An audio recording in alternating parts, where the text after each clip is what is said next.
Radhe Radhe, Hare Krishna. Please let me know if you can hear my voice और not. आवाज आ रही है या नहीं आ रही है आपको?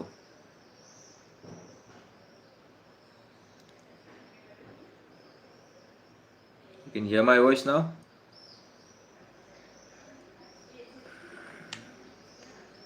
Audible Audible Audible. Okay.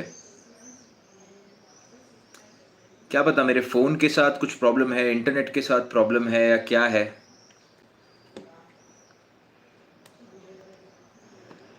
Radhe Radhe, Hare Krishna. Lots of love, lots of blessings. Shravani जी।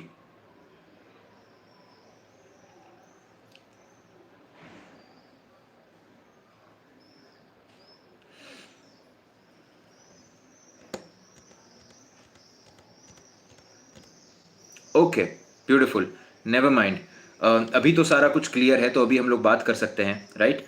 सो जय Hanuman. So very very important to understand this particular thing कि आपका सप्तम भाव का मालिक अगर छठे के अंदर बैठा है तो उसके बहुत सारे डिफरेंट इंप्लीकेशंस होते हैं। आपके छठे भाव का मालिक अगर सप्तम के अंदर बैठा है तो बहुत कुछ यहाँ पर डिपेंड करता है। भगवान जब भी कोई प्रॉब्लम देते हैं तो उसका सोल्यूशन भी आपको साथ में देते हैं, क्योंकि कार्मिक डेट हमेशा सोल्यूशन के साथ आता है। डेट का मतलब ये होता है कि आपको वो रीपे करना है, और अगर आपको रीपे करने की क्षमता ही अगर नहीं दी, अगर आपको रीपे करने की अगर क्षमता ही नहीं दे अगर भगवान, तो डेट किस बात का, तो आपका जन्म ही क्यों हुआ? तो अगर आप यहां पर आए हैं, प्रॉब्लम लेकर आए हैं, तो वो प्रॉब्लम का सोल्यूशन एग्जिस्ट करता है। या तो वो समय के काल के अंदर छुपा हुआ है, समय के अंदर वो छुपा हुआ है, काल के अंदर के कितने समय के बाद आपको वो सोल्यूशन मिल पाएगा, कौन सी दशा अंतर दशा के अंदर मिल पाएगा, कितने स्ट्रगल के पास मिल पाएगा, पर वो आपको मिलेगा। You will get the solution of all the problems, because otherwise आपका जन्म ही नहीं होता। सिर्फ कार्मिक डेट देकर आपका जन्म नहीं होता है, बट आपको वो कर्म की गति तक पहुंचना पड़ता है, वो लेसन को लेना पड़ता है। और वो लेसन लेने के बाद में आप समझ जाते हैं कि this is just a lesson of life, and then you come back to your own place.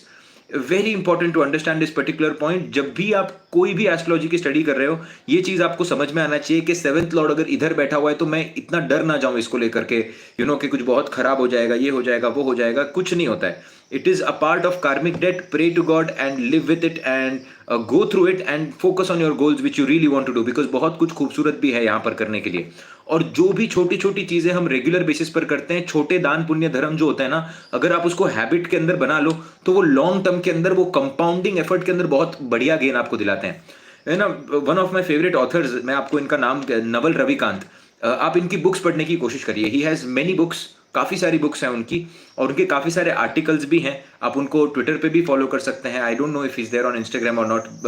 आप उनकी बुक्स पढ़ने की कोशिश करिए, आपको बहुत अमेजिंग, स्पेशली उनके कुछ कॉन्सेप्ट जो हैं उनसे मैं बहुत रिलेट करता हूँ, कुछ से नहीं करता, बट कुछ से मैं बहुत रिलेट करता हूँ। उन्होंने कंपाउंडिंग इफेक्ट के बारे में ना एक बहुत अच्छी थियोरी बताई हुई है, कि जीवन के अंदर वही चीजें काम आ जाती हैं जो कि कंपाउंडिंग इफेक्ट के अंदर होती हैं, बाकी चीजें आपके काम नहीं आ पाती। चाहे वो फ्रेंडशिप हो, अगर आप कोई भी काम के अंदर जब एंटर कर रहे हो, अगर आप ऐसा सोचो, एस्ट्रोलॉजी के अंदर भी, हाँ, अगर आप कोई भी काम के अंदर एंटर कर रहे हो, and if you think about this कि मैं इस पर्टिकुलर काम को कंपाउंडिंग इफेक्ट के साथ करूंगा, I am going to do this work with a compounding effect, तो आप उस चीज को ना बहुत परमानेंट इफेक्ट आप उस चीज के पा सकोगे। एक बहुत अच्छा कोट उसके अंदर बताया है कि इंसान जो होता है ना, वो लाइफ के मेजर डिसीजंस हैं वो बहुत कम समय के अंदर लेता है, और लाइफ के जो बहुत बड़े डिसीजंस होते हैं बहुत आसानी से ले लेता है। जैसे कि आजकल मैं बच्चों से, बहुत सारे लोगों से मैं सवाल पूछता हूं, जो पेरेंट्स आते हैं बच्चों को लेकर। पेरेंट्स में और बच्चों में पहली बात तो उनके जम नहीं रही होती। उसमें बच्चा बोलता है कि मेरे दोस्त ने कॉमर्स सिलेक्ट किया हुआ है, या मेरे दोस्त ने आर्ट्स सिलेक्ट किया हुआ है, तो मुझे आर्ट्स ही लेना है अभी। अब उसके पेरेंट्स बोल रहे हैं कि एप्टीट्यूड टेस्ट करवा लो, अपने एक महीना लो। आजकल के पेरेंट्स बहुत ज्यादा ओपन माइंडेड है, वो बोलते हैं बच्चे को कि एक महीना आप ऑफ लो, और ऑफ लेने के बाद आप सीखो कि आपको क्या पसंद है क्या नहीं पसंद है, उसके हिसाब से करियर सिलेक्ट करो। बट कुछ बच्चे ऐसे भी होते हैं जो बोलते हैं कि नहीं, मेरा दोस्त ये सिलेक्ट कर रहा है, मैं यही सिलेक्ट करूंगा। अब ये जीवन का सबसे बड़ा डिसीजन है कि आप क्या बनना चाहते हैं। ये आपकी लाइफ की खुशी, इस पैरामीटर डिपेंड करेगी कि आपने क्या कर्म किया। आप इमेजिन करके देखो, आपके दोस्त का कर्म अलग होगा, आपका कर्म अलग होगा, आप अलग कुंडली लेकर आए हो, आप अलग 10th हाउस लेकर आए हुए हो, और आप अगर इतने राहु के प्रभाव में आकर अगर ऐसे डिसीजन ले लेंगे, जबकि राहु का पॉजिटिव प्रभाव इसके अंदर होना चाहिए कि मैं कुछ बड़ा करना चाहता हूं, बट ऐसा नहीं कि मैं दोस्त के साथ चले जाऊं। ये एक प्रॉब्लम। तो जीवन के अंदर सबसे बड़ी डिसीजन इंसान पता है कब गलत लेता है? जो भी लोग यंग हैं, मैं जानता हूँ, मैं यूट्यूब स्टैटिस्टिक्स के अंदर देखता हूँ, मेरे को एज का पता चलता है। मोस्टली योग लोग जो इस वीडियो को देखते हैं, हमारे वीडियोस को जो वॉच करते हैं, वो सारे यंग लोग हैं। दे आर बिटवीन 18 to 30 के जो लोग हैं वो ही है सारे के सारे। और जीवन का सबसे बड़ा मेजर डिसीजन होता है कि आपको कर्म कौन सा करना है। ये डिसीजन अगर आप गलत ले लोगे तो आपकी खुशी का पैरामीटर आपका हिल गया। पहला simple but a very important point. दूसरा, आप कहां पर रहने वाले हो। ये कितना इंपॉर्टेंट पॉइंट है। आप जिस जगह पर रहोगे आप उस चीज को अपने अंदर बसाकर चलोगे। एक इंसान जो मुंबई के अंदर रहता है वो अपने आप से मुंबई कभी बाहर नहीं निकाल पाएगा, भले वो दुनिया में कहीं पर भी चला जाए। एक इंसान जो यूएस के अंदर रहता है वो कभी यूएस को अपने से बाहर नहीं निकाल पाएगा। वो इंडिया के अंदर आके सेटल होना उसके लिए बहुत डिफिकल्ट हो जाएगा। एक इंसान जो फॉरेन कंट्री, इसीलिए आप देखेंगे जो फॉरेन कंट्री के अंदर रहते हैं ना, वो वापस इंडिया आने में हिचकिचाहट होती है उनको वो cleanliness, AQI, air quality index, ये सब उनको जम नहीं पाता, बहुत बार आप देखेंगे। और जो इंडिया के अंदर जिनको अच्छा खाने पीने की आदत है, दोस्तों से मिलने की आदत है, अपने पेरेंट्स के साथ टाइम स्पेंड करने की आदत है, वो बाहर जाकर नहीं रह पाते, उनको दिक्कत होती है बाहर जाकर रहने में।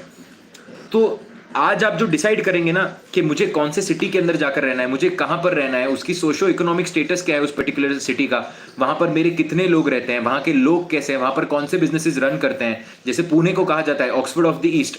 अब आप पुणे के अंदर अगर जा रहे हैं और अगर आपको एक एजुकेशनिस्ट बनना है, आपको एक टीचर बनना है, आप अपने काम में बहुत अच्छे हैं, तो आपको उधर ग्रोथ मिलेगी, आप उधर ग्रोथ का काम करेंगे। बट अगर आप पुणे के अंदर जाकर सोचेंगे कि मैं मोटेल्स खोल दूं या मैं होटल्स का बहुत बड़ा काम कर लूं, होटल्स की, रेस्टोरेंट्स की बात नहीं कर रहा हूं, तो आप नहीं कर पाएंगे। तो आपका करियर और आप जिस जगह पर रह रहे हो वो दोनों का कनेक्शन देखना बहुत ज्यादा इंपॉर्टेंट है। और आप कहां पर रहने वाले हो, क्या आपके दिल को लुभाता है। बहुत लोग होते हैं जो कंक्रीट जंगल्स के अंदर रहते हैं क्योंकि अब उनकी जॉब मिल जाती है, उनकी वो लाइफ सेट हो जाती है, बट वो कभी वो नहीं करना चाहते थे। बट अगर यंग एज के अंदर ही ये डिसीजन ले लिया होता कि भले ही मैं 2 पैसे कम कमाऊं या 2 पैसे मैं ज्यादा कमाऊं, बट मैं अपने आप को उस डायरेक्शन में ढालने की कोशिश करूं, एटलीस्ट मैं खुश रह पाऊंगा, एटलीस्ट मैं अपने आप को सेटिस्फाइड रख पाऊंगा, एटलीस्ट मैं अपने आप को हैप्पी देख पाऊंगा। तो बहुत मैटर करती है ये चीजें। तो पहला, आप क्या पढ़ाई करेंगे जिसके ऊपर से आप अपने कर्म को डिसाइड करेंगे। दूसरा, आप कहां पर रहेंगे, आपको कहां पर रहना चाहिए, वेरी वेरी इंपॉर्टेंट पॉइंट। और तीसरा, आप किससे मैरिज कर रहे हैं, किससे आप शादी कर रहे हैं, किससे आप रिलेशनशिप बिल्ड कर रहे हैं। कभी भी अपने जीवन के अंदर आकर, फ्लिंग्स के अंदर आकर शादी नहीं करिएगा। कभी भी अपने देखिए, जितने भी मिलियनर्स बिलियनर्स के आप इंटरव्यू अगर देखेंगे ना, ये मैंने I used to study a lot of research papers. मैंने ये ह्यूमन बिहेवियर चैनल के ऊपर इतना कंटेंट अभी तक हमने पोस्ट नहीं किया है, एंड आई प्रॉमिस इसके ऊपर बहुत सारा कंटेंट आएगा और बहुत अच्छा कंटेंट आएगा for all the normal people to improve their lives. Not astrology जो पढ़ रहे हैं उनके लिए नहीं, सभी लोगों के लिए, बिकॉज बहुत अमेजिंग थियोरीज हैं जो आपके ब्रेन के कुछ हार्मोन्स को रिलीज कर सकती हैं, सिक्रीट कर सकती हैं। But I have read a lot of research papers. उन्होंने उनमें कहा है कि देर आर, इफ अगर उन्होंने एक, for example there are 2000 millionaires जिनका उन्होंने इंटरव्यू लिया है, उसके अंदर से बहुत, I think, I don't remember the percentage, कुछ पॉइंट के अंदर था, आई थिंक 45.8 या कुछ ऐसा परसेंट था, 46 आप समझ लीजिए, 46% के अराउंड जो लोग थे वो हैप्पी मिलियनर्स थे, और बाकी के जो लोग थे वो हैप्पी मिलियनर्स नहीं थे। बाकी के जो लोग थे वो हैप्पी मिलियनर्स ही थे। No no, this is not Andrew Huberman का ये थियरी नहीं है, this is not of Tony Robbins, this is not of Andrew Bent, this is just the research papers.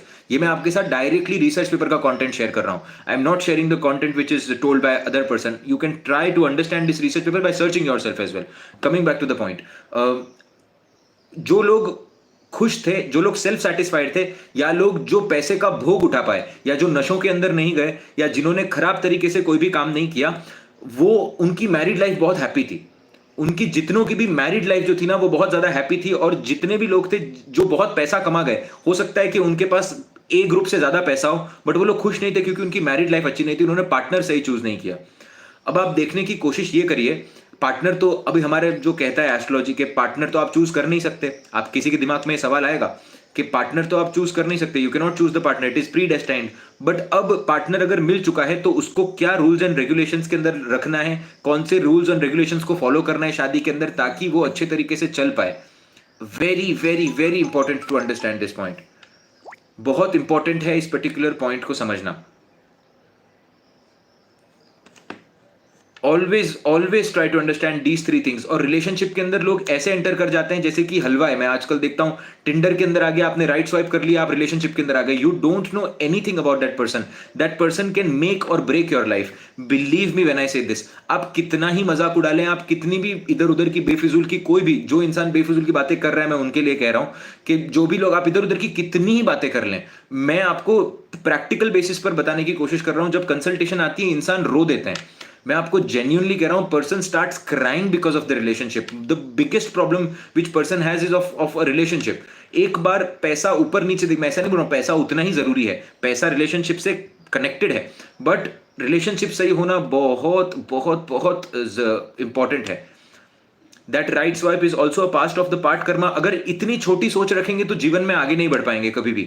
इतना अगर आप अपने आप को हतबल बना रहे हैं इस तरीके से करके, आप अपने आप को अपाहिज बना रहे हैं ऐसे करके कि मैं क्या करता हूं कि राइट स्वाइप, ये आपके हाथ में है, आपको नहीं डाउनलोड करना है टिंडर। इतनी सी अगर बुद्धि नहीं चल पा रही है तो बहुत कुछ गलत है, बहुत कुछ सीखने की अब तक जरूरत है। हर एक चीज, कार्मिक डेट आपके जीवन के अंदर होता है, बट आप उस कार्मिक डेट को किस तरीके से पूरा करते हैं वो बहुत इंपॉर्टेंट है। These are petty questions, these are the questions, senseless questions.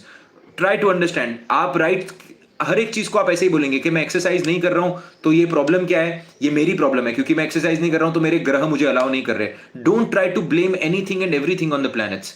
It's very, ये बहुत दुर्बलता की बात है और ये इससे खराब और कुछ नहीं हो सकता, राइट? आपके भाग्य, फॉर एग्जाम्पल मैं आपको एक बताता हूं, जैसे कि यू सी, सूर्य राहु की युति जो होती है कुंडली के अंदर, या शनि राहु की युति, या सूर्य राहु कभी भी दूसरे भाव से अगर संबंध बना ले किसी भी प्रकार से, आप देखेंगे कि ऐसा इंसान नशे पतों के अंदर पड़ता है, ऐसा इंसान नशे पतों के अंदर पड़ता है। बट अगर लीनिएज के अंदर उसकी ऐसे स्ट्रिक्ट नियम बना दिए गए हैं कि अब आपको नशे पते करने ही नहीं है, बृहस्पति को इतना स्ट्रांग बना दिया गया है, तो आप समझने की कोशिश करिए, जो हेल्थ प्रॉब्लम उसको नशे पतों की वजह से हिट करने वाली थी, उसकी 70-60% ही हिट कर पाएंगी।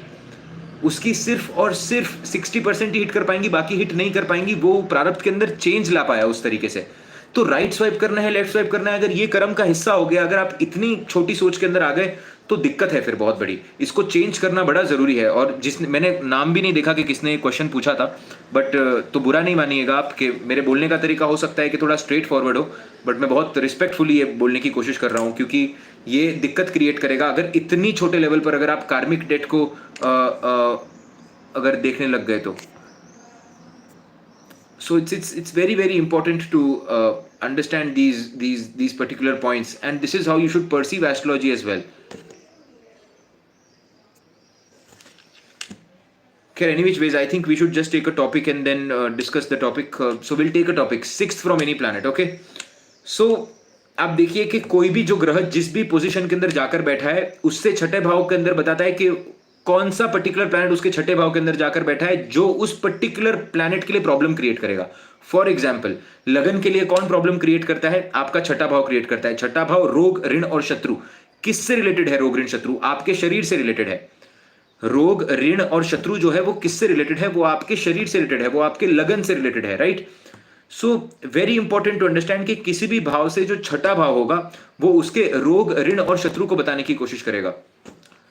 Consultations, we'll try to start the consultations as soon as possible. Depend करता है कि हम कैसे इसकी शुरुआत कर पाएंगे, क्या है, because lots of consultations are already pending, so we'll see how this goes, right? Coming back to the point, please disturb नहीं करिएगा ताकि जो सीखना है वो सीख पाए इस चीज को। किसी भी भाव से जो छठा भाव होता है वो उसके पर्टिकुलर रोग, ऋण और शत्रु को रिप्रेजेंट करता है। वो उस पर्टिकुलर प्लैनेट के लाइफ के अंदर प्रॉब्लम क्रिएट करता है।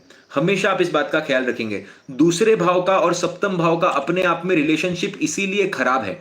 सेवेंथ लॉर्ड जब भी दूसरे भाव के अंदर जाकर बैठेगा, या दूसरे भाव का मालिक जब भी सप्तम के अंदर जाकर बैठेगा, या तो शादी के बाद मैरिज के अंदर प्रॉब्लम क्रिएट होगी, या तो रिलेशनशिप के अंदर प्रॉब्लम क्रिएट होगी। क्यों? क्योंकि 6-8 का संबंध बन रहा है एक दूसरे से। आप ये डिक्टिम को बेसिक अप्लाई कर देख लीजिए कोई भी चार्ट के ऊपर, जिनके चार्ट के अंदर ये कॉम्बिनेशन है वो आपको क्लियरली आकर बता देंगे। Second lord in seventh house और seventh lord in second house, छठे आठवें का रिलेशनशिप बन रहा है। और ये आप घर के अंदर देखेंगे भी कि जैसे ही वाइफ घर के अंदर आ जाती है, या फिर हस्बैंड जैसे ही शादी हो जाती है किसी के इसके साथ, आप देखेंगे कि उसका परिवार से नाता टूटने लग जाता है। सेवेंथ हाउस ज्यादा एक्टिवेट हो जाता है तो वो अपने स्पाउस को ज्यादा टाइम देता है, तो परिवार को इनसिक्योरिटी होती है। परिवार के अंदर रिलेटिव्स आ गए, परिवार के अंदर माँ बाप आ गए, परिवार के अंदर आपके सारे कजिन्स आ गए, तो वो नहीं बोलते जो लोग कि यार पहले तो तू रोज बहुत कॉल किया करता था, शादी के बाद कुछ बदला बदला लगता है। क्यों बदला बदला लगता है? क्योंकि छठे अष्टम का संबंध वो नेचुरल है, वो होने ही वाला है। जो लोग इस चीज को समझ जाते हैं वो चीज सुख से रह जाते हैं, जो लोग नहीं समझ पाते फिर वो दुख क्रिएट करते हैं अपने आप के लिए। किसी भी भाव से उसका जो छठा और अष्टम भाव होता है वो दिक्कत क्रिएट करता ही करता है उस भाव के लिए। हमेशा आप इस बात को ख्याल रखिएगा। अब ना इसी चीज को आपको ग्रहों से देखना है और ग्रहों की अवस्था से देखना है। फॉर एग्जाम्पल, शुक्र जो है उससे छठे भाव के अंदर मंगल आकर बैठ गया और यहां पर सिक्स्थ लॉर्ड का भी इंफ्लुएंस आ गया। Please try to understand, okay. शुक्र से छठे भाव के अंदर मंगल आकर बैठ गया, मतलब शुक्र के लिए कौन सा ग्रह प्रॉब्लम क्रिएट कर रहा है? शुक्र के लिए मंगल ग्रह प्रॉब्लम क्रिएट कर रहा है। पहला पॉइंट ये आपने प्लीज लिख लीजिए इस चीज को, ताकि आप इस चीज को आइडेंटिफाई कर पाए। सिक्स्थ फ्रॉम एनी प्लैनेट देखते कैसे हैं? ऐसे नहीं होता कि ये प्लैनेट से ये प्लैनेट छठा बैठा हुआ है तो सब खराब ही खराब होगा, ऐसे नहीं होता। शुक्र से छठे के अंदर मंगल आकर बैठा हुआ है। अब शुक्र के लिए प्रॉब्लमैटिक जो सिचुएशन क्रिएट करेगा प्लैनेट, वो मंगल हो गया यहां पर, ठीक है। अब आप देखिए कि मंगल कुंडली के अंदर योग कारक है या नहीं है। फॉर एग्जाम्पल, अगर मंगल पंचम भाव का मालिक बनकर बैठा है, मंगल नवम भाव का मालिक बनकर बैठा है, मंगल लगन का मालिक बनकर अगर बैठा हुआ है, राइट, तो इतनी प्रॉब्लम नहीं क्रिएट करेगा। It will not create these many problems, because वो तो नवम भाव का मालिक बनकर बैठा है, भाग्य का मालिक बनकर बैठा है, तो इतनी प्रॉब्लम क्रिएट नहीं करेगा। छोटी मोटी प्रॉब्लम आएगी बट कोई ना कोई गाइडेंस आएगा जिसकी वजह से वो प्रॉब्लम चली जाएगी। हमेशा नवम और पंचम और लगन का मालिक किसी भी ग्रह के छठे से बन जाए तो वो इतनी प्रॉब्लम क्रिएट करेगा ही नहीं उस चीज के लिए। तो पहले तो ये देखना जरूरी है। दूसरा, आप क्या देखेंगे कि ये मंगल के ऊपर राहु केतु का प्रभाव है या नहीं है। शुक्र से छठे भाव के अंदर मंगल आकर बैठ जाए राहु केतु के प्रभाव के अंदर, और यही मंगल अगर आपके 12वें भाव का मालिक बन जाए तो ये मंगल प्रॉब्लम क्रिएट करेगा। then this Mars is going to create problem. Why? Because this Mars is the lord of 12th house, जो कि लॉसेस को बता रहा है। मंगल शुक्र से छठे आकर बैठा हुआ है, प्लस राहु केतु के प्रभाव में आकर बैठा हुआ है, प्लस यहां पर बृहस्पति अगर कुंडली में खराब हो जाए या फिर बृहस्पति अगर ना देखे इस चीज को, तो ये एक बहुत अच्छे तो ये बहुत खराब कॉम्बिनेशन की तरह आपकी कुंडली के अंदर काम करेगा। बट ये कब खराब कुंडली के अंदर काम करेगा? जब आपकी वो पर्टिकुलर दशा चलेगी या जब आपकी वो पर्टिकुलर अंतरदशा चलेगी। क्यों इस चीज को देखना जरूरी है? अगर फॉर एग्जाम्पल शुक्र बहुत बलशाली बैठा है, हमने पिछले सेशन के अंदर, आप उस सेशन का नाम देख सकते हैं, the story of a shoe maker, उस चीज के अंदर हमने देखा था कि ग्रहों को किस तरीके से आप चेक करते हैं। ग्रह बलशाली होते हैं, कुछ ग्रह इतने बलशाली नहीं होते। फॉर एग्जाम्पल यही मंगल जो है वो बलशाली नहीं बैठा हुआ और शुक्र बहुत बलशाली बैठा हुआ है। वीनस अगर है कुंडली में बहुत प्रोमिनेंटली बैठा हुआ है, और अगर ये मंगल इतना प्रोमिनेंटली नहीं बैठा हुआ, भले ही राहु केतु के प्रभाव में हो बट इतना प्रोमिनेंटली ये मंगल नहीं बैठा हुआ, तो शुक्र ज्यादा बली हो गया। तो क्या होगी? प्रॉब्लम आएगी, बट वो शुक्र को यानी कि मैरिज को डिस्ट्रॉय नहीं कर पाएगी, बिकॉज शुक्र ज्यादा स्ट्रांग होकर बैठा हुआ है। तो जब भी कोई ग्रह एक दूसरे से 6-8 का संबंध बनाते हैं, इसका ये क्लियर मतलब नहीं होता कि ये प्रॉब्लम क्रिएट करेंगे ही करेंगे, या ये प्रॉब्लम इतनी बड़ी क्रिएट कर देंगे कि आप उस प्रॉब्लम से बाहर नहीं आ पाएंगे। हमेशा आप इस चीज को देखना जरूरी है। स्ट्रेंथ आप कैसे चेक कर सकते हैं? एक बेसिक क्राइटेरिया अप्लाई करिए। स्ट्रेंथ को सबसे पहले तो आप डिग्री से देखिए, ठीक है। डिग्री से देखने के बाद में नक्षत्र से देखिए, नक्षत्र से देखने के बाद में एस्पेक्ट से, जिसको दृक्बल कहते हैं, उससे देखिए। उसके बाद में डायरेक्शनल स्ट्रेंथ से देखिए कि डायरेक्शनल स्ट्रेंथ कितना, जैसे कि फॉर एग्जांपल बृहस्पति 12वें भाव के अंदर बली होंगे, दूसरे भाव के अंदर भी बली होंगे, क्योंकि डायरेक्शनल स्ट्रेंथ के नजदीक है, राइट। तो इस तरीके से डायरेक्शनल स्ट्रेंथ को देखिए। उसके अलावा ग्रह की सिचुएशन जो है वो नवांश के अंदर कैसी है, उस चीज को देख लीजिए। ग्रह के अंदर जो नवांश के अंदर जो ग्रह की स्थिति है कैसे काम कर रहा है, वो किस तरीके से वो उस पद को किस तरीके से हैंडल कर रहा है, उस चीज को देखिए, राइट।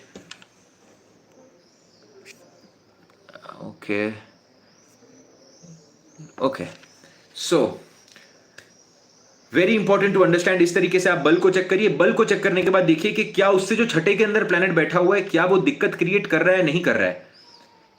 एक डिक्टिम कहता है, there are lot of dictums, but एक डिक्टिम कहता है कि अगर आपकी कुंडली के अंदर ना शनि अगर तीसरे भाव के अंदर आकर बैठ जाए, सैटर्न अगर आपके तीसरे भाव के अंदर आकर बैठ जाए, तो ये प्रॉब्लम क्रिएट करता है आपके करियर के लिए। करियर के अंदर आपको बहुत सारे चेंजेस करवाता है, आपको करियर के अंदर बहुत सारे मल्टीपल चेंजेस करने पड़ते हैं। अब ये क्यों हो रहा है यहां पर समझिए।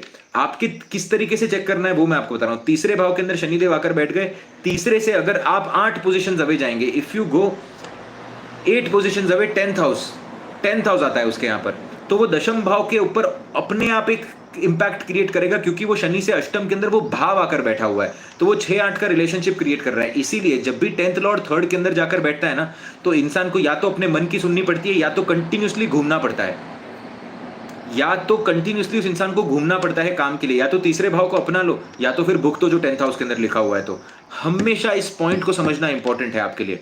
और शनिदेव जिस भाव के मालिक बनेंगे, उस भावों के अंदर आपको उस प्रकार की दिक्कत देखने मिलेगी। पर छठा भाव जो होता है ना, वो कंपटीशन को भी बताता है कि ये पर्टिकुलर के लिए क्या कंपटीशन होगा आपका। शुक्र से छठे भाव के अंदर मंगल अगर आकर बैठ जाए, तो आप देखिए कि कहां पर प्रॉब्लम क्रिएट हो रही है। हो सकता है कि प्रॉब्लम आपके सिबलिंग की वजह से क्रिएट हो रही है, या फिर आपके स्पाउस के सिबलिंग्स की वजह से भी क्रिएट हो रही है। डिपेंड करता है कि कौन से भाव के साथ ये आकर बैठे हुए हैं। For example, again will try to understand this through example, okay. For example, चौथे भाव के अंदर शुक्र आकर बैठा है और नवम भाव के अंदर मंगल आकर बैठ गया, ठीक है। अब एक चीज को समझने की कोशिश करिए। फॉर एग्जाम्पल, नवम भाव के अंदर मंगल स्वराशि का आकर बैठा। नवम भाव के अंदर इसको कौन सी पत्री हम पकड़ लेंगे, लियो लगन की पत्री है फॉर एग्जाम्पल हम पकड़ लेते हैं। शुक्र चौथे भाव के अंदर आकर बैठ गया, मंगल नवम भाव के अंदर आकर बैठ गया। नाउ ट्राई टू अंडरस्टैंड, मंगल की राशि के अंदर ही शुक्र आकर बैठे हैं, तो मंगल जो है वो इस शुक्र पर कहीं ना कहीं कब्जा किए बैठे हैं। कब्जा से मतलब डिस्पॉजिटर बनते हैं, तो वो शुक्र को कंट्रोल करेंगे। शुक्र डायरेक्शनल स्ट्रेंथ के अंदर मजबूत बैठा हुआ है। दूसरा आप देखेंगे, मंगल भाग्य भाव के अंदर खुद की राशि के अंदर बैठा हुआ है, तो मंगल कारक बन जाता है। मंगल एक बहुत बढ़िया चौथे भाव का मालिक बनता है लियो के लिए, और नवम भाव का मालिक बनता है। तो मंगल क्या बन गया, मंगल कारक बन गया यहां पर। अब मंगल कारक बनने के कारण इतनी प्रॉब्लम क्रिएट नहीं करेगा, हेल्थ प्रॉब्लम जरूर क्रिएट करेगा। क्यों? क्योंकि अष्टम एस्पेक्ट चौथे पर डालेगा। अष्टम एस्पेक्ट चौथे पर डालेगा, और शुक्र अगर यहां पर बृहस्पति से एस्पेक्ट हो जाए, शुक्र अगर यहां पर किसी प्रकार से सूर्य अगर बली होकर बैठा हो, तो ऐसे कंडीशन के अंदर इतना बड़ा प्रॉब्लम आपको नहीं देखने मिलेगा। आप समझ रहे हैं, भले ही 6-8 का रिलेशनशिप बना है, क्योंकि मंगल की स्थिति अच्छी है, क्योंकि मंगल एक कारक ग्रह है, खराब करके स्वराशि को ही देख रहे हैं at the end of the day. So it will not create these many problems. So हमेशा कोई भी प्लैनेट एक दूसरे से छटे जा रहे हैं, तो देखना जरूरी है कि बल कितना है उन ग्रहों के अंदर। आप डायरेक्टली ऐसे नहीं बोल सकते कि ये पर्टिकुलर प्लैनेट यहां पर बैठा है तो ये हो जाएगा। सैटर्न फॉर एग्जांपल किसी का दूसरे भाव के अंदर आकर बैठा है, अब वहां से अष्टम भाव के अंदर मैरिज आ गई, वहां से अष्टम भाव के अंदर तो सप्तम क्या हो रहा है यहां पर कि कहीं ना कहीं मैरिज के अंदर प्रॉब्लम क्रिएट हो रही है, मैरिज के अंदर डिले क्रिएट हो रहा है। मैरिज सैटर्न के कारक तत्व, आप समझ रहे हैं, क्योंकि छठे के अंदर सैटर्न आकर दूसरे के अंदर सैटर्न बैठा हुआ है, तो सप्तम के अंदर सप्तम भाव आपके मैरिज को रिप्रेजेंट करता है। एक और चीज है इसके अंदर, सप्तम भाव जो होता है वो आपके फेम को भी बताता है, आपके स्टेटस को भी बताता है। आप बहुत लंबे समय से किसी अवार्ड को पाने की कोशिश कर रहे हैं, आप बहुत लंबे समय से किसी प्रमोशन को पाने की कोशिश कर रहे हैं, प्रमोशन आपको नहीं मिल पा रहा। क्यों नहीं मिल पा रहा? सैटर्न दूसरे के अंदर बैठा हुआ है। पर अब डिपेंड करता है, सैटर्न दूसरे के अंदर बैठा हुआ है। बहुत सारे लोग आप देखेंगे, अभी अंबानी को कौन से प्रमोशन की जरूरत थी, जो धीरूभाई अंबानी थे, सैटर्न सेकंड हाउस के अंदर था, कौन से प्रमोशन की उनको जरूरत थी? कोई प्रमोशन की जरूरत थी नहीं। बट शादी के अंदर वो उतना टाइम नहीं दे पाए। शादी उनकी अच्छी नहीं थी, लव मैरिज थी, शादी बहुत अच्छी आपको देखने मिली, आज तक उनके घर में उनकी शादी की बात होती है, बट शादी के अंदर कर्म के कारण उतना टाइम नहीं दे पाए, तो शादी खराब हो गई क्या? नहीं हुई शादी खराब। Try to understand, this is just one of the yogas which can be created. And because हर एक प्लैनेट से कोई ना कोई प्लैनेट तो छटा जाएगा ही, कोई ना कोई प्लैनेट अष्टम जाएगा ही जाएगा, और कुछ ना कुछ प्रॉब्लम होगी होगी। ऐसा नहीं समझ सकते कि आप यही होने वाला है या वही होने वाला है। इस चीज को समझना बहुत इंपॉर्टेंट है। Very very very important to understand these things कि आप भ्रांति के अंदर कभी नहीं रहे। हाँ, वो दोनों प्रॉब्लम्स एक दूसरे, शुक्र से अष्टम के अंदर चंद्रमा, या चंद्रमा से अष्टम के अंदर शुक्र चले जाए, तो रिलेशनशिप के अंदर इमोशनल प्रॉब्लम जनरेट करेगा। बट इमोशनल प्रॉब्लम जनरेट करने के साथ साथ पंचम भाव का खराब होना जरूरी है। पंचम भाव अगर कुंडली में खराब नहीं है, तो फिर वो कैसे जनरेट करेगा? तो वो बैलेंस हो जाएगा ना। तो 50% योग जो होते हैं कुंडली के अंदर, वो वैसे ही नगेट हो जाते हैं।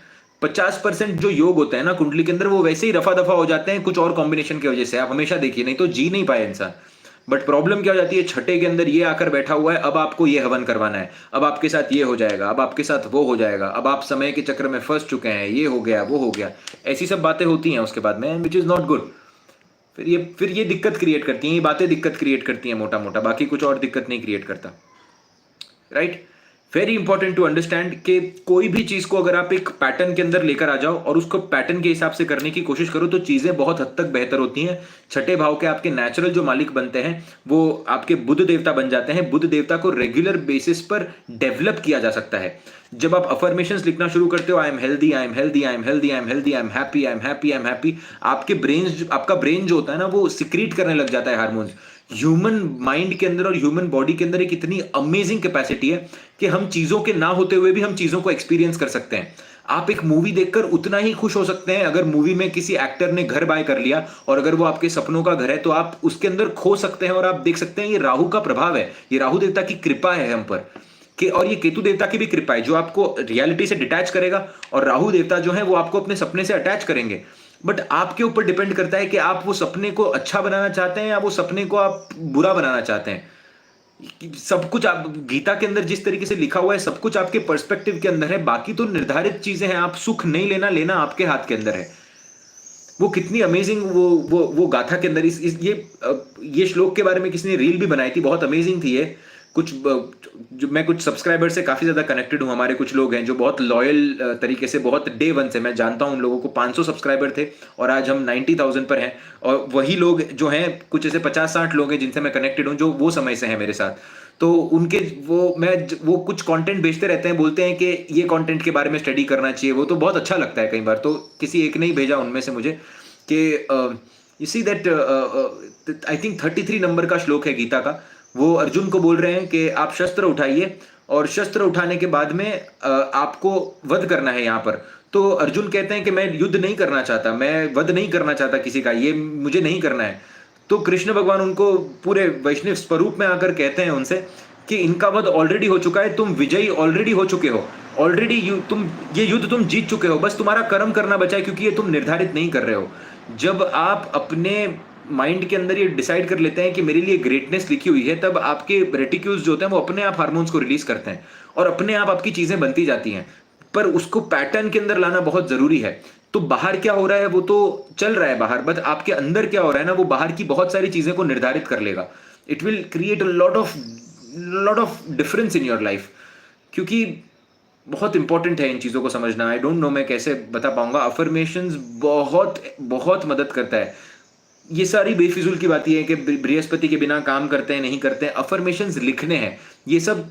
मैं कैसे आपको बताऊं, ये ना आपको एक बुक और पेन लेकर सिर्फ चीजों को लिखकर निकालना है, सुबह 5 चीजें शाम को 5 चीजें, इतना सिंपल है। बट ये रोज करना है आपको। सैटर्न को आपको लेकर चलना है। आज ही एक रील अपलोड की मैंने सैटर्न के बारे में। लोग बोलते हैं कि हम काली दाल का दान कर देंगे, हम चनों का दान कर देंगे, हम जूतों का दान कर देंगे, हम सब कर लेंगे और शनिदेव हमें माफ कर दें। बहुत इंपॉर्टेंट है समझना कि सैटर्न कंसिस्टेंसी मांग रहे हैं, सैटर्न काम मांग रहे हैं, सैटर्न मांग रहे हैं कि आप कर्म करिए। सैटर्न आपको बोलेंगे कि आप एक काम 1 घंटा 1 साल तक अगर करोगे तो आपको कुछ और करने की जरूरत नहीं पड़ेगी। जब आप उस कर्म को रेगुलरली करना शुरू कर लोगे, आपको जो भी करना है जीवन के अंदर, एक चीज को डिसाइड करिए, दान को अपने जीवन का एक हिस्सा बनाइए। दान एक एनर्जी का साइंस है, वो करना ही चाहिए आपको, वो तो आपके जीवन का हिस्सा है, क्योंकि अगर आपको दिया गया है तो वो तो आपको देना ही है, नहीं तो आपसे छीन लिया जाएगा। तो दान तो आपको देना है, वो बात अलग है। उसके अंदर ऐसा, क्योंकि दान के साथ ईगो भी आता है। प्रॉब्लम यह है जब आप दान करते हैं तो लोगों को लगता है कि यार हमने दान कर दिया, हमने कुछ दे दिया। नहीं, आप तो ऋण चुका रहे हैं हर चीज का। आपने कुछ दिया नहीं है, आप तो सिर्फ जो आपने लिया हुआ है उसी को आप खत्म करने की कोशिश कर रहे हैं। तो दान तो उसका हिस्सा है। सो दान तो जो चीज आपने ली है वो आप देने की कोशिश कर रहे हैं, कोई ईगो की बात नहीं उसमें, क्योंकि आपको क्षमता दी गई है इसलिए दी है। जो रोड पर है, जिसकी बिल्कुल अंडर प्रिविलेज्ड है, वो तो नहीं कर रहा दान, क्योंकि उसको दिया ही नहीं गया है। आप दान कर इसलिए पा रहे हो क्योंकि आपको दिया गया है। बात ही उतनी सी है। दूसरा ये है कि सैटर्न के लिए ना आपको काम करना है। जब आप एक काम को निर्धारण कर लेते हो कि मैं ये एक पर्टिकुलर कर्म जो है अगले 1 साल तक 1 घंटे के लिए रोज करूंगा, एक पेपर के ऊपर लिख लीजिए कि मैं ये रेगुलरली करूंगा और मैं इसको लिखकर निकालूंगा। 1 साल के अंदर लाइफ को कंप्लीटली आप upside down, down side up होता हुआ पाएंगे, आप ऊपर जाते हुए पाएंगे अपनी लाइफ को। Believe me when I say this. इस चैनल को 1.5 साल हुआ है खाली। मैं एस्ट्रोलॉजी कितने समय से कर रहा हूं, बट चैनल को सिर्फ 1.5 साल हुआ है। 1.5 साल में चीजें बदली। 1.5 साल से पहले आप मुझे नहीं जानते थे, मैं आपको नहीं जानता था। मैं यहां पर पढ़ाई कर रहा था, मैं अपना काम कर रहा था। हो गया। इंटेंशन क्लीन रखना है आपने, एक्सपेक्टेशन रखनी नहीं है आपने, क्योंकि जो भी है वो कार्मिक डेट है। रेगुलरली किसी चीज को करना है, और किसी चीज को बहुत पैशन के साथ करना है, बहुत दिल से करना है, बहुत एक्साइटमेंट के साथ करना है, और एक्सपेक्टेशन जीरो कर देनी है, क्योंकि जो मिला है वो गिफ्ट है। Life itself is a gift. अगले दिन आंखें खुल रही है, वही गिफ्ट है। छोटी चीजों में खुशियां लेने लग जाएंगे, सेरोटोनिन रिलीज होगा, बड़ी चीजें और ज्यादा खुशी देंगी। सिंपल फिलोसॉफी है सैटर्न की, सिंपल फिलोसॉफी है प्लैनेट्स को इंप्रूव करने की। इन फिलोसॉफीज पर अगर चलते रहेंगे तो लाइफ बेहतर होते जाएगा। और जितना हो सके सेंसलेस बातों से, गॉसिप से, दुनिया में क्या चल रहा है, लोगों के दोषों से, लोगों की कमियों से दूर रहिए। और फ्यूचर के बारे में सोचना बंद कर दीजिए कि मेरी शादी कैसी होगी, मेरा ये कैसा होगा, मेरा वो कैसा होगा। आपका सब कुछ अच्छा तभी होगा जब आप अच्छे होंगे। आपके पास अगर कुछ नहीं है ना, तो आपसे कोई शादी नहीं करना चाहेगा। आपके पास वैल्यूज़ नहीं है, वर्च्यूज़ नहीं है, सेल्फ रिस्पेक्ट नहीं है, आप अपने आप की इज्जत नहीं करते हैं। ये अगर नहीं करते हैं ना आप ये कुछ भी, तो कोई आपकी रिस्पेक्ट नहीं करेगा। आप अगर अपने आप की इज्जत करते हैं, सामने वाले की डबल इज्जत करते हैं, उसको अच्छे से रखते हैं, हाथ जोड़कर रहते हैं, डिसरिस्पेक्ट लेते नहीं और पूरी रिस्पेक्ट करते हैं, और जीवन के अंदर एक नियम बनाकर चलते हैं, अपने कर्म पर पूरा फोकस करते हैं, फिर आपको कोई और रोक नहीं सकता। धीरे धीरे धीरे धीरे धीरे धीरे चीज़ें बेहतर होते जाती हैं। Life gets better better better and better, it gets much better with time, and it it keeps on improving, right?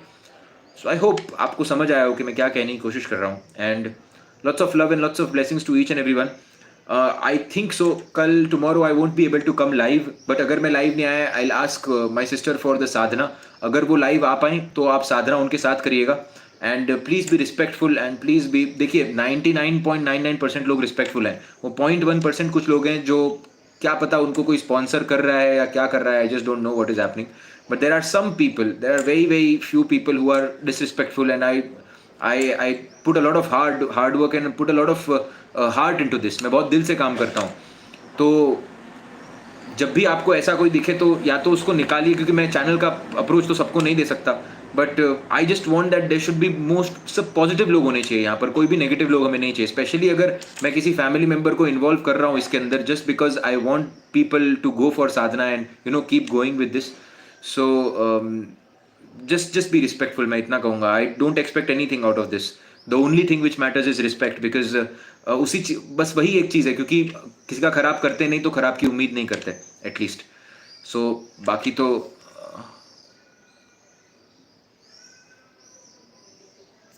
So any which ways, so lots of love and lots of blessings to each and every one. और किसी ने मुझे approach, I guess किसने बनाया वो, ग्राशियस ग्राशियस ग्रात्य, किसी ने एक पुराने जो मेरे इंस्टाग्राम के पोस्ट थे, किसी ने उनके स्क्रीनशॉट लेकर रखे हुए हैं और किसी ने फैन पेज बनाया हुआ है। अभी मैंने अभी देखा वो, and it's really surprising for me, क्योंकि ये फोटोज़ मेरे पास भी नहीं है। और मैं उनको टेक्स्ट करके मैं उनको बोल रहा हूँ कि वो फ़ोटोज़ एटलीस्ट मुझे दे दो, क्योंकि मेरे पास ही नहीं है ये फ़ोटोज़। बहुत प्यार करते हैं और बहुत अच्छा लगता है जब इतना कोई प्यार बताता है। लॉट्स ऑफ ब्लेसिंग्स, दिल से दुआ आती है मेरे भी, और मुझे ऐसे लगता है कि only this is the thing you expect out of anyone, just to give some love, take some love. You don't expect money, you don't expect something which is कि बहुत कोई आकर आपको ये करते, बट इतना है कि सिर्फ अगर इज्जत से भी बात कर ले तो बहुत अच्छी बात है, इससे ज़्यादा तो कुछ है नहीं। वेरी स्वीट पीपल आर, बहुत अमेजिंग है लोग। इसीलिए मैंने मेरा तौर तरीका भी बदला है इन चीज़ों को देखने का, कि कुछ 0.1% खराब लोगों की वजह से, या फिर कब जो जिनको समझ नहीं है, खराब भी नहीं बोल सकते, जिनको विजडम नहीं है, उनकी वजह से हम ये नहीं कर सकते कि हम पूरे सेशन को ख़राब कर दें, हम पूरे माहौल को ख़राब कर दें। ये मेरी रिस्पॉन्सिबिलिटी बनती है और मैं इस चीज़ को सीख रहा हूँ। तो मैं भी क्षमा मांगना चाहूँगा अगर मुझसे कुछ गलती हो जाए, क्योंकि मैं भी सीख रहा हूँ। This is new for me. I am very straight forward, I am very genuine and I am very direct. मैं बहुत डायरेक्टली बात करता हूँ, और जो मेरी उम्र है उसके हिसाब से मेरे में कुछ एग्रेशन भी हो सकता है। उम्र के हिसाब से नहीं, मुझे लगता है कि अगर मैं 70 साल का हो जाऊँगा तो भी शायद से ऐसा ही रहेगा, ऐसी मेरी धारणा है और मैं उम्मीद करता हूँ। बट तो कई बार कुछ ऐसी चीज़ें हो जाती हैं जो लोगों को ख़राब लग जाएं, बट उसके लिए मैं क्षमा मांगना चाहूँगा। बट दोज 0.1% पीपल, हम उनको निकाल नहीं सकते। प्रॉब्लम ये है कि वो इम्पॉसिबल है दिमागों को निकालना, क्योंकि हम पब्लिक स्पेस के अंदर हैं। बट तो भी मैं इस चीज़ को नोटिस करता हूँ कि बाकी लोगों से अगर कंपेयर किया जाए तो हम एक बहुत अमेजिंग लेवल पर काम कर रहे हैं। 99% people are blessing us with a lot of beautiful things. और डॉग्स के लिए after a very long period of time हम लोग डोनेशन रेज करेंगे, and it is going to be nice after a very long period of time. जितने भी लोग पूछ रहे थे, so be ready if you want to donate something. So this is it, and lots of love and lots of blessings. और regularly साधना के लिए आइएगा। अगर साधना कराई जा रही है तो रेगुलरली आइएगा। मैजिक एक्सपीरियंस करेंगे आप साधना के अंदर। लाइफ के अंदर चीज़ें सही होने लग जाएंगी, जीवन के अंदर आप बढ़ोतरी देखना शुरू कर देंगे, राइट? सो आप ही के लिए है सारा कुछ।